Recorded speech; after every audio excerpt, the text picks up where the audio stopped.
Hello my dear students, कैसे हैं आप लोग।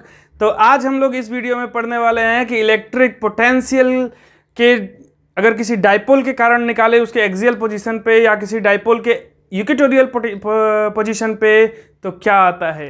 अब से पिछले वीडियो में हम देख चुके हैं कि इलेक्ट्रिक पोटेंशियल क्या है, इलेक्ट्रिक पोटेंशियल एनर्जी क्या है। अगर आपने नहीं देखा है तो वो वीडियो प्लीज़ देख लीजिए, इसके बाद यहाँ से शुरू कीजिए। तो आज हम पढ़ने जा रहे हैं electrostatic potential due to dipole. तो डाइपोल से ये हमारा डाइपोल है। डाइपोल आपको पता है, पहले चैप्टर की बात चल रही है, वहाँ से equal and opposite charges separated by small distance, वो कहलाता है डाइपोल। और एक दोनों में से किसी एक चार्ज मल्टीप्लाइड बाय उसके बीच का डिस्टेंस, तो वो हो जाता है डाइपोल मोमेंट। आपको ये सब पता है। हम आगे बढ़ते हैं कि ये डाइपोल है, उससे r distance apart there is point P where electric potential is to be calculated. अगर आपको याद हो तो सेम क्वेश्चन हमने इलेक्ट्रिक फील्ड के लिए भी किया था यहाँ पे। अब लेकिन ये वैसा नहीं है, उतना टफ नहीं होता, ये बहुत सरल होता है। आप अभी देखोगे क्यों, क्योंकि ये स्केलर है, मैंने पिछले वीडियो में बताया है।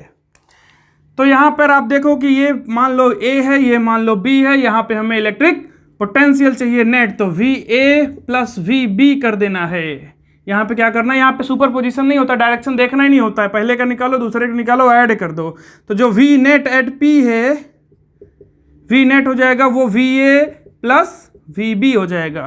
तो VA क्या है जी, तो VA मतलब ये मतलब कितना, ये इसका डिस्टेंस यहाँ से यहाँ तक R है, यहाँ से यहाँ तक L है, तो हो जाएगा हमारा क्या KQ by R plus L, यही हो जाएगा KQ upon R plus L। और यहाँ पे ये क्या हो जाएगा KQ upon R minus L। हाँ ये तो ठीक था, लेकिन आप देखो एक इसमें से माइनस भी है, तो इसका साइन भी माइनस के साथ रहेगा। तो ये हो गया माइनस, ये हो गया प्लस, ठीक ना। तो अगर ऐसा है तो हम क्या कर सकते हैं, अब इसको जो कॉमन लेना है वो कॉमन ले लो, या इसको बाद में रखना है माइनस वाला तो बाद में रख लो। तो KQ कॉमन ले लिया, इसको हमने पहले लिख दिया R माइनस L, फिर ये माइनस R प्लस L, ठीक ना। अब इसको मल्टीप्लाई करके हम निकाल लेते हैं इसकी वैल्यू। तो जो V नेट आ रहा है हमारा वो क्या होने वाला है KQ, और यहाँ से आ रहा है R plus L minus R, ये इधर जा रहा है बट माइनस यहाँ पे है, तो ये माइनस हुआ तो ये प्लस हो जाएगा, अपॉन R माइनस L दूसरे ब्रैकेट में R प्लस L, राइट। कुछ कैंसिल होगा, हाँ ये वाला कैंसिल हो जाएगा। फिर क्या होगा, फिर ये देखो L 2L, तो यहाँ क्या आ गया KQ इंटू 2L, और ये हो गया हमारा, हाँ एक ब्रैकेट में R माइनस L, एक ब्रैकेट में R प्लस L, याद आया, बचपन में किया था आपने, राइट। तो अब यहाँ पे देखो 2QL, तो 2QL become P dipole moment. तो हमारा रिजल्ट आ रहा है ऐसे, देखो V net is equal to, ये तो हो गया P, ये हो गया K, तो मतलब KP by what R square minus L square. This is the result. लेकिन थोड़ा अच्छा दिखे इसलिए हम इसको ऐसा मान लेते हैं क्या कि this R is much much greater than L, जो कि वाकई होता है, ये बहुत कम होता है, ये ज़्यादा होता है। तो नीचे से हटा दो, इसको हटा दो, तो V net is equal to क्या हो गया हमारा KP बाई R स्क्वायर। ये दिस इज द रिजल्ट। उसमें क्या आया था इलेक्ट्रिक फील्ड में, उसमें आया था 2KP by R cube if you remember, और यहाँ पे क्या आ रहा है KP बाई R स्क्वायर। उसमें विथ डायरेक्शन होता था, n कैप भी लिखते थे, यहाँ पे डायरेक्शन की कोई ज़रूरत नहीं है, राइट। तो ये पहला पार्ट हो गया इस क्वेश्चन का। ये न्यूमेरिकल में भी आ सकता है, ये डेरिवेशन में भी आ सकता है, ठीक है। तो इसके आगे बढ़ते हैं, इसका दूसरा पार्ट कि find out electrostatic potential due to dipole at its equatorial position. ये वाले में क्या था, ये था एक्सियल पोजीशन, तो केस 2 लेते हैं एट इक्वेटोरियल। तो चलिए देखते हैं इक्वेटोरियल पे क्या होगा। वहाँ कुछ तो अलग होगा, वहाँ तो बहुत अलग। ये तो काफ़ी कुछ इलेक्ट्रिक पोटेंशियल इलेक्ट्रिक फील्ड जैसा ही रिजल्ट आया है, काफ़ी कुछ, ठीक ना। वो थोड़ा सा अलग ही होगा, वो आपको बिल्कुल चौंका देगा, वो आपको फील करा देगा कि ये स्केलर क्यों है और उसका क्या बेनिफिट है। तो चलिए देखते हैं माइनस क्यू और ये हुआ प्लस क्यू, राइट। ये इसके बीच का डिस्टेंस है 2L। इक्वेटोरियल का मतलब ये पॉइंट पे हमें क्या चाहिए, ये पॉइंट है P, जहाँ पे हमें चाहिए V net. V is equal to क्या, चलिए बढ़िया है। तो चूंकि ये 2L है तो ये हो जाएगा L, तो ये भी हो जाएगा L, और अगर ये दोनों L हैं तो ये डिस्टेंस होगा R, और अगर ये डिस्टेंस R है तो ये भी होगा R। तो ये यहाँ के कारण निकाल लो VA। ऐसा नहीं है, ये तो इलेक्ट्रिक फील्ड होता था, यहाँ पे कोई डायरेक्शन नहीं है, ये केवल VA है और इसके कारण यहाँ पर VB है। तो जो V नेट होने वाला है, जो यहाँ पे V नेट होने वाला है at P which is that is equal to VA plus VB।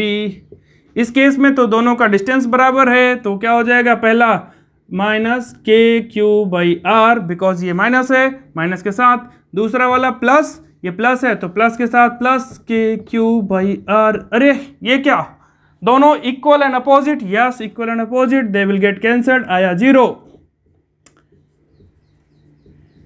अरे बहुत सारे बच्चे को तो मजा आ जाता है, मतलब रिजल्ट में अगर 0 देख लिए तो आहा, तो बस ये है, ये हो गया हमारा रिजल्ट में 0। अब इसके आगे हम दूसरा टॉपिक लेने जा रहे हैं जो कि इसी से रिलेटेड होगा, मतलब इसमें 2 ही चार्ज थे, उसमें मल्टीपल चार्ज हो जाएंगे। तो अगला हमारा टॉपिक है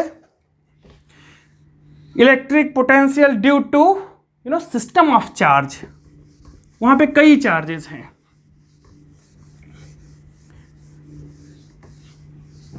तो लेट अस सी, ये मान लो कोई कोऑर्डिनेट है, ठीक ना, यहाँ पे सपोज Q1 है, Q2 है, Q3 है, Q4 है, and this one is Q5 या डॉट डॉट डॉट Qn है, right. And there is point P, ये कोई पॉइंट है P जहाँ पे इलेक्ट्रिक पोटेंशियल हमें निकालना है। तो क्या करेंगे, इसके कारण यहाँ से निकाल लो R1, ये जो है वो R2 है, ये यहाँ से डिस्टेंस देख लिया हमने R3 है, ये R4 है, एंड ये Rn है। तो क्या होगा, तो इसका सम कर दो, सिंपल, ये उसके जैसा नहीं है, तो ये जो V नेट हो जाएगा ये simple V1 plus V2 plus V3 plus V4 plus dot dot dot Vn। अच्छा, ये तो उसमें भी होता था E1 प्लस E2, या फिर फोर्स में भी यही होता था, लेकिन उसमें वेक्टर लगा होता था अगर आपको याद हो, और वो जोड़ते कैसे थे, पैरेललोग्राम प्रिंसिपल से जोड़ते थे, ठीक ना। तो उसमें एंगल मायने रखता था, इसमें एंगल से कोई मतलब नहीं है, सीधा सीधा जोड़ दो, राइट। तो ये इसका अलजेब्राइक सम होता है ये। तो स्केलर होने के ये एडवांटेज हैं इसके। एक एग्जांपल लेके हम देखते हैं, आपको बहुत जल्दी समझ में आ जाएगा। जैसे एक हम स्क्वायर ले लें, जो कि हम इलेक्ट्रिक फील्ड के लिए भी किए थे। जैसे हमने एक स्क्वायर ले लिया, ये है A, ये है B, ये है C, ये है D। अब सब पे हमने रख दिया Q Q Q, और डिस्टेंस इसका मान लो कितना है, R R R R, right. और ये पॉइंट पे, अब चूंकि स्क्वायर है तो R ही होगा ना। अब इस पॉइंट पे हम क्या पूछ रहे हैं, VD बताओ, V नेट एट D। तो जो ये VD आने वाला है, ये VA plus VB plus VC plus बस 3। ये यहाँ पे कितना पोटेंशियल दिया, ये कितना दिया, ये कितना दिया, सीधा सीधा ऐड कर दो, ठीक ना। तो कितना हो जाएगा, KQ/R इसका वाला प्लस KQ/R इसका वाला। अभी इसका नहीं लिए हैं, इसका लेना पड़ेगा, इसका R नहीं होगा, ये R कुछ और होगा, ये R डैश हो जाएगा, तो ये हो जाएगा KQ/R डैश। अभी R डैश निकाल लो तुम, तो R डैश क्या हो जाता है, R डैश हो जाएगा दिस, मतलब अंडर रूट में इसका स्क्वायर प्लस इसका स्क्वायर, तो ये हो जाएगा R² प्लस R²। तो कितना हो गया जी, तो हो गया R√2। तो ये इसके जगह पे है, लिख दो R√2, राइट। अब जो कॉमन लेना है वो कॉमन ले लो, जो बच रहा है वो छोड़ दो, ठीक ना। तो इस तरीके से तुम्हें इसका रिजल्ट मिल जाएगा। देखो आप कितना आसान है इस तरीके के क्वेश्चन करना, पोटेंशियल ने कितना आसान कर दिया। जैसे अब इसी में अगर एक आंक नेगेटिव हो जाता तो मज़ा आ जाता। मान लो कि अब यही क्वेश्चन है और इसमें हमारे ये वाला नेगेटिव, ये C पे -Q था, तो ये C पे हमने क्या किया, माइनस कर दिया, तो ये इससे कैंसिल हो जाता और जो रिजल्ट आता वो केवल यही आता, तो इसका जो KQ/R√2 आता है ना। पकड़ में आ रही बात। तो इस तरीके से बहुत सारे क्वेश्चन इसके बनाए जा सकते हैं, हम करके भी देख लेंगे। हम जो सीट प्रोवाइड कर रहे हैं उसमें भी बहुत सारे क्वेश्चन होंगे इस तरीके के, आप कर सकते हो। एक क्वेश्चन और देख लेते हैं, जैसे ये हमारा क्या है, इक्विलेटरल ट्रायंगल है, ठीक ना। तो इक्विलेटरल ट्रायंगल तो हो ही गया उसमें, जो हमारा डाइपोल के अब जैसे ये हमारा -Q है, नहीं प्लस ही ले लें, ये प्लस ले लें, ठीक ना। तो ये इक्विलेटरल है, तो मतलब R और R है, ठीक है। तो यहाँ पे V निकालो, तो कोई बात नहीं, ये मान लो A है, ये B है, तो VA + VB हो जाएगा यहाँ पे। KQ/R इसका, KQ/R इसका, तो 2KQ/R, कितना सिंपल है, ठीक ना। तो इस तरीके से हम फटाफट इसको कर सकते हैं। यही एडवांटेज है इलेक्ट्रिक पोटेंशियल का ओवर द इलेक्ट्रिक फील्ड पर, राइट। तो इस तरीके के बहुत सारे क्वेश्चन आप कीजिए, जो कुछ प्रॉब्लम आती है आप मुझे इन्फॉर्म कीजिए, और मिलते हैं अगले वीडियो में। अब हम कुछ इसको ले चलेंगे एक्सटेंडेड चार्ज की तरफ। अभी तो आप पॉइंट चार्ज से निकाल रहे हो, राइट। तो अब हम एक्सटेंडेड यूनिफॉर्मली डिस्ट्रीब्यूटेड चार्ज से पोटेंशियल निकालने की कोशिश करेंगे अगले वीडियो में। मिलते हैं अगले वीडियो में, तब तक के लिए स्टे ट्यून्ड, पढ़ते रहो, हैप्पी लर्निंग। और हाँ, अगर ये चैनल आपने सब्सक्राइब नहीं किया है तो सब्सक्राइब कर दीजिए, सो दैट कि हमारे सारे लेक्चर्स आपको मिलते रहें, राइट। Happy learning.